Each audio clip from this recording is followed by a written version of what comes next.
দক্ষিণ দিনাজপুর জেলা স্তরে স্কুলের ছাত্রছাত্রীদের নিয়ে দাবা প্রতিযোগিতা অনুষ্ঠিত হলো বালুরঘাট হাই স্কুলে। এই দাবা প্রতিযোগিতায় বিভিন্ন স্কুল থেকে 106 জন প্রতিযোগী অংশগ্রহণ করে। প্রতিযোগিতাকে কেন্দ্র করে ছাত্রদের মধ্যে ব্যাপক উৎসাহ লক্ষ্য করা যায়। প্রতিযোগীদের উৎসাহিত করতে এসডিএম স্বয়ং উপস্থিত ছিলেন। বালুরঘাট হাই স্কুলের সৃজিত পাল জেলা চ্যাম্পিয়ন হয়েছে। আগামী জুলাই মাসে বিজয়ী প্রতিযোগিতারা রাজ্য স্তরের দাবা প্রতিযোগিতায় অংশগ্রহণ করবে।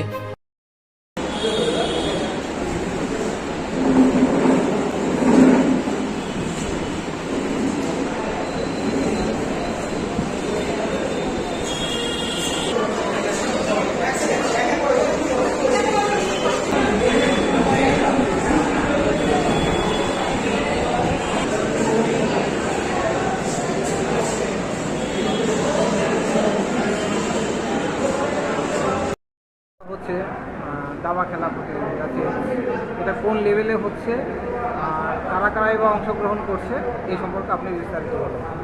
আমরা district council for school games and স্পোর্টসের যে পরিচালনায় এবং কোলাবোরেশন বালুরঘাট হাই স্কুল, আমরা চেস টুর্নামেন্ট আজকে আমরা বালুরঘাটে আমাদের বালুরঘাট হাই স্কুলের অডিটোরিয়ামে হচ্ছে।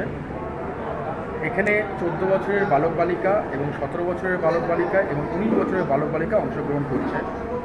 আমাদের এই চেস টুর্নামেন্টে টোটাল 104 জন পার্টিসিপেন্ট অংশগ্রহণ করেছে। এখান থেকে যারা ফার্স্ট সেকেন্ড থার্ড হবে তারা আগামী জুলাই মাসের সেকেন্ড উইকে তারা চেস টুর্নামেন্টে স্টেটে পার্টিসিপেট করতে চান।